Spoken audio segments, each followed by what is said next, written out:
Hi friends, as you can hear from my voice, I'm a little bit under the weather and in flare-up, but that doesn't matter because I wanted to get on here to talk to you guys about something very important.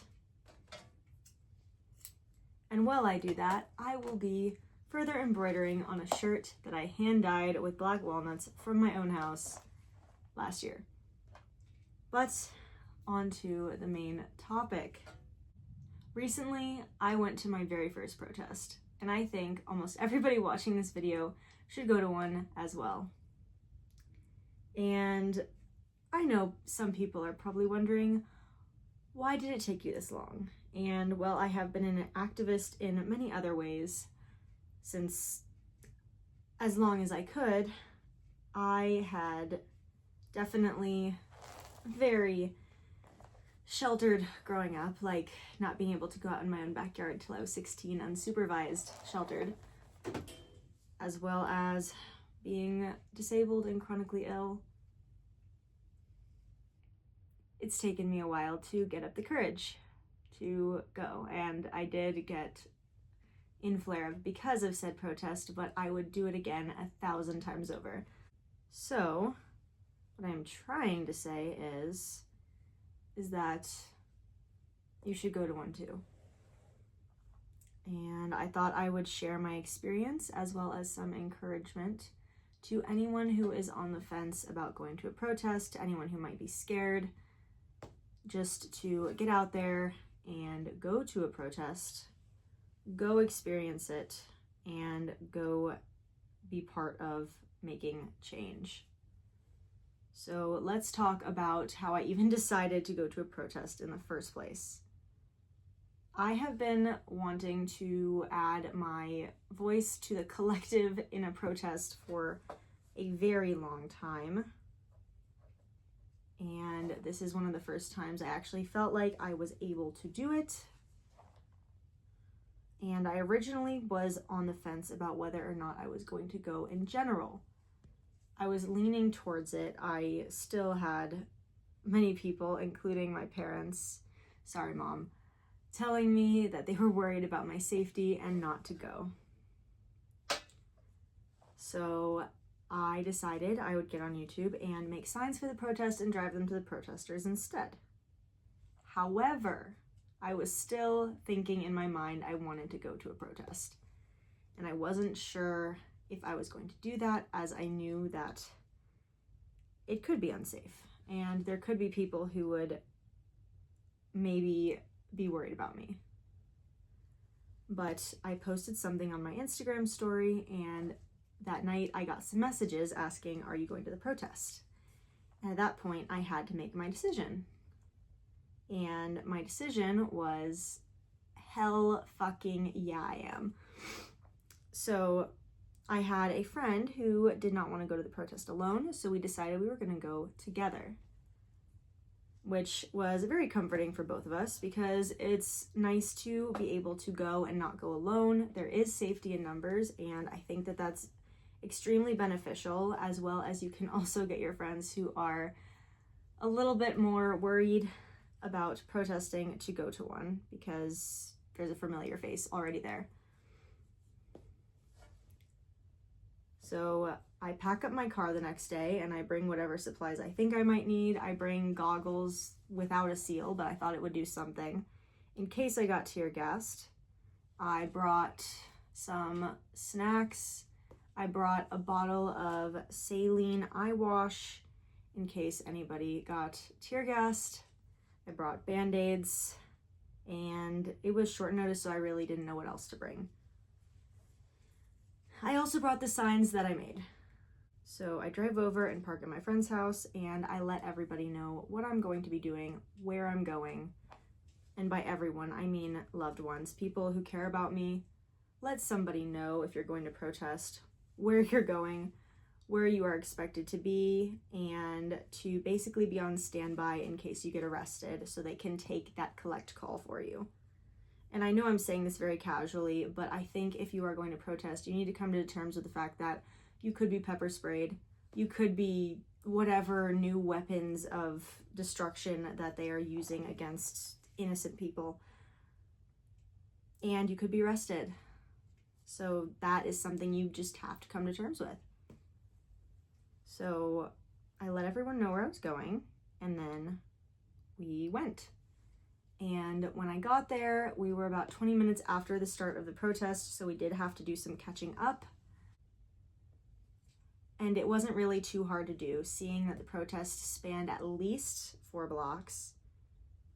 It was on the same day as the strike, the general strike, so there was a whole high school, and I just want to say to every student of Asheville High School that joined the walkout, I am extremely proud of you.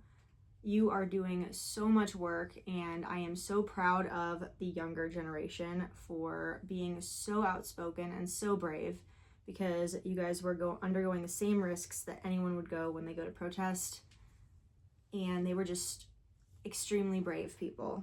I admire them so much. But there was about, my rough estimate, and this is going to be rough because I really am bad at this, 3,000 to 4,000 people, which is over 1% of the entirety of Asheville, which is insane to me. That is a lot of people, especially for a smaller city, because Asheville is around 95 to 100,000 people on any given day. So to me, that is, I was blown away. Everybody pretty much had signs. I did bring extras in case anyone didn't. Nobody needed them at that point, but I will continue bringing them to every protest that I go to. And yeah, people had some ukuleles and guitars, and we were towards the back because we got there a little bit later. But there were people that were singing with ukuleles and guitars. There were people who were starting chants, and we basically went multiple city blocks, like screaming, "Ice out, ice out," which was very magical to see how many people do not like ice because they're all fucking losers. And I was a little bit hesitant to bring my phone, but you really have to like get a read of, is this going to be a protest that is beneficial if you have your phone, or is it going to be one where it actually diminishes safety? But in the age where so many things are made up and protesters are being like, protesters are getting nerfed left and right, and multiple people are just, I think it's good for most cases for things to be recorded. So I did bring my phone.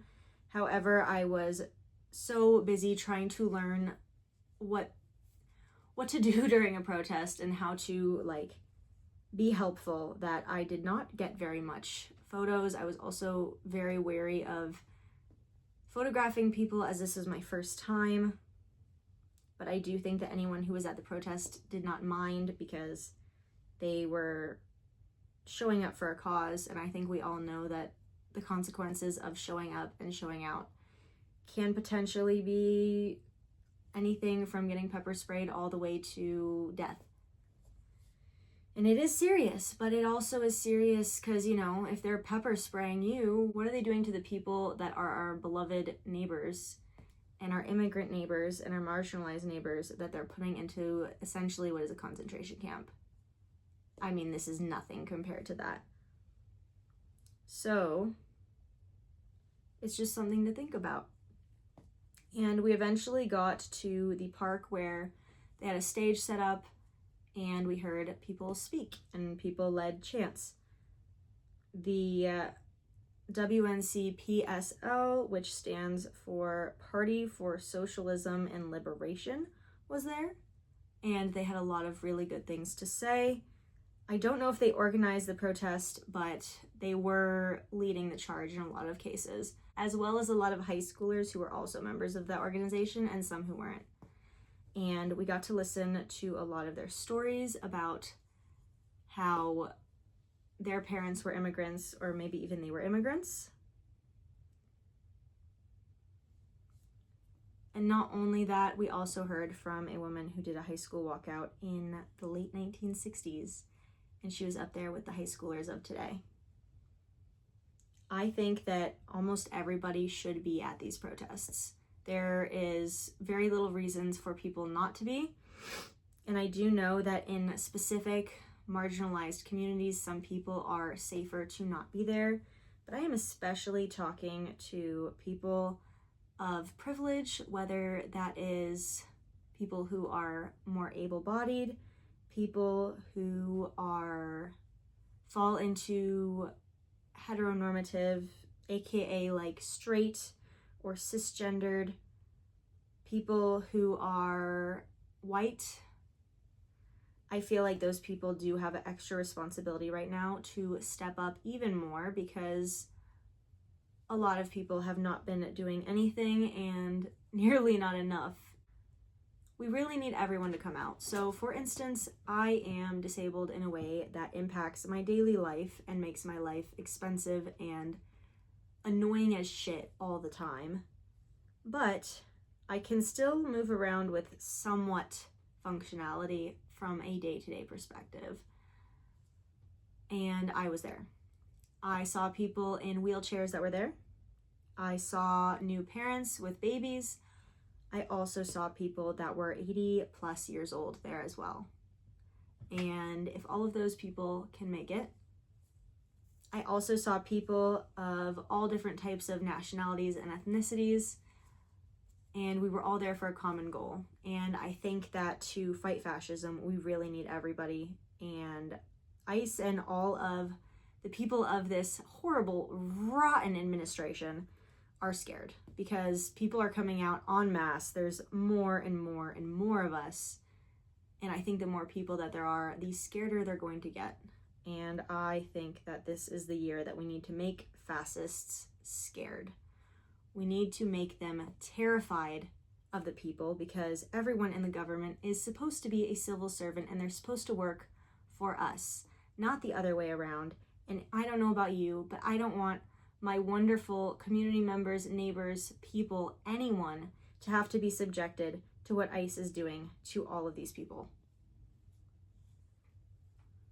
So the reason that I've started crafting while I am talking to you guys is because it just feels very much more so natural to me to do that, as well as the fact that this is how I usually would talk to a friend, and it also keeps me grounded. And I do think that, especially with resistance work, you need to find a way to ground yourself.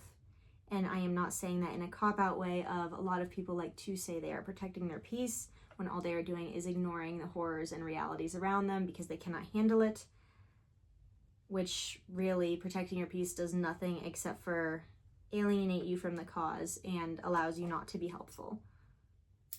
I think that there is a balance, and I think that there is room to take care of yourself while also fighting as hard as humanly possible for the people around you. We need to all take care of each other as well as ourselves. But I do think that everybody who can, which is a lot more of you than you think, need to show up to these protests or show up in some meaningful way. And sorry if my voice is bad. It's like I really am not doing all that well.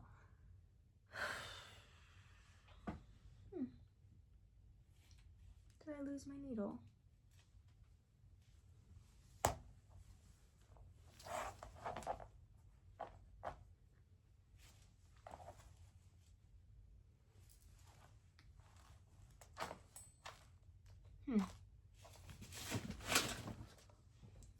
But I think a lot of people are sitting on the fence. So if you're watching this video, go to a protest. And if you are having trouble getting to a protest, see if there's anyone willing to drive people to protests and invite your friends.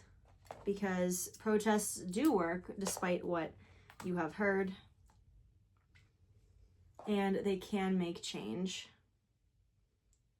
But at this protest, it ended after around 3.5 hours. So it was a relatively short one. But it still was impactful. A lot more people showed up to this protest, which was sort of last minute. Although I did see that it was getting quite suppressed on social media, so it really did have to travel mostly through word of mouth.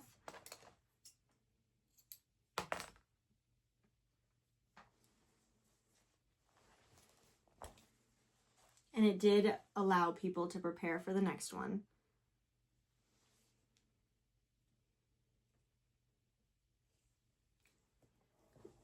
But yeah, I think people need to be a little bit more courageous.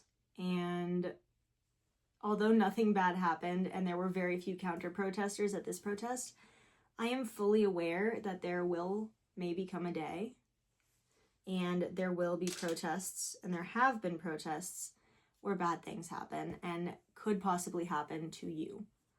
But that is something that needs to be dealt with. It needs to be realized, because it'll be okay.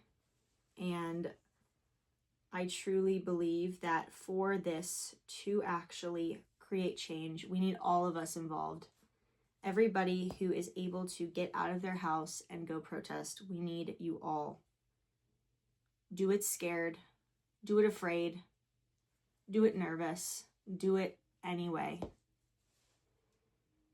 And the thought that I had was, this regime really doesn't care too much about who you are. All they care about is whether or not you are willing to kneel at the boots of fascism. And if you are not, I hate to break it to you, but there is already a target on your back, and they are just waiting to fire. So hiding in your house, not speaking up online, not doing anything will not save you. You have to get comfortable with the fear, because that is the only way that we are going to stop this. You have to get comfortable with discomfort.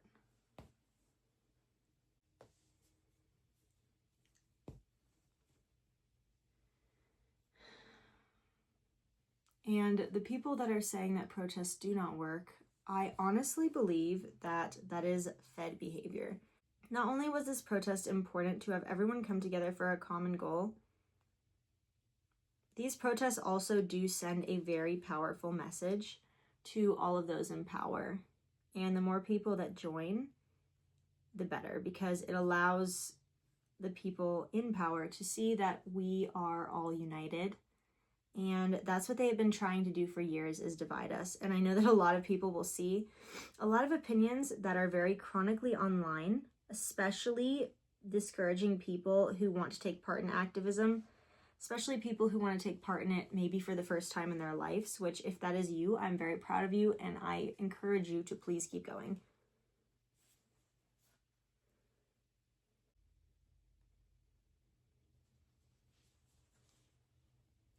But people really do need to find their courage, they need to find their voice, and please do not be scared, but also know that yes, there is very real danger to these things, but you have to do them anyway.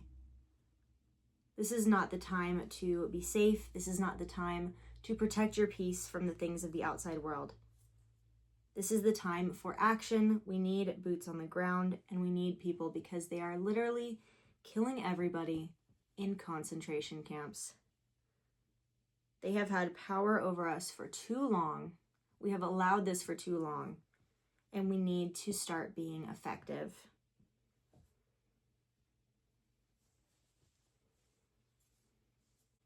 And not only with protests, we need to start talking about these issues, even if it's uncomfortable, even with people that don't agree with us. We need to start being even more annoying about it. I am not calling for violence. I am calling for disruption. We need to start being disruptive. We need to make it imperative that this is the most important thing right now, is to make change. But yeah, that was my experience at my first protest. I will be going back. I am going to do a little bit of research and see from a bunch of different types of people, a bunch of different viewpoints of life, how other people feel about protests, how they prepare for protests. And I will be back with a video on what to pack for a protest, what to expect. And I do think that this was a little bit of a what to expect, but I also know that it is different for everyone, especially different for our friends that are marginalized in any way. And I know it is different for different types of marginalized groups. Like, I know as someone who is disabled and has chronic illness, the likelihood of me getting sick at one of these things and getting into flare-up is high, versus someone who able-bodied and does not have any of that. The risk of that is far lower. I also know that for all of our friends that are people of color, the risk of violence is a lot higher. So these are all things that need to be weighed out and understood. But if you are not marginalized in any way, you need to be protesting like yesterday. There is the lowest risk, and I do know there is still a risk. I'm not going to pretend like everything is safe just because you are white, able-bodied, and straight. I know that is not the truth, but we need to be brave. This is how things have changed in the past. This is how civil rights were won. And we can't just stand idly by as they take all of our rights and all of our neighbors and commit atrocious acts of violence on people. So if anything from this video, I hope you take away the courage to go and protest. And if you feel so inclined, join one of your local grassroots organizations, join one of your organizations that is doing good in the community, and just get yourself out there. Make some change, do something beneficial for your community, for your country. We really do need everyone, and everyone has a place in this. I would love to hear your thoughts below. But yeah, I thought I was going to finish this whole thing with you guys. I don't think I am. This is going to take much longer, but that is a-okay with me. I will definitely be back and show you what I am making when I am all done. But I really just wanted to get on here and share some thoughts because it really is important, and I do see so many people that are still so worried. And one more note. To the helicopter parents, I know that seeing your baby go out into a protest that they could potentially die from, or get arrested, or pepper sprayed, or beat up, I'm probably not helping my case here. But anyways, I know you're scared. I know you're scared. But if your child wants to help change the world, please let them. Please let them. I cannot tell you how important it is that they are there. Also, if you're scared, I can offer a suggestion. Please accompany your child to these protests. Go with them, learn something, and be part of it too, because it is so much less scary when you have someone to go with. And yeah, I just want to say to everyone watching, I believe in you. I believe we can all make change, and they are truly scared of us, whether they want to admit it or not. And they know how powerful we are, because there is way more of us than there is of them. So go forth and be brave, people. All right, friends, I will see you very soon. And I love you so very much.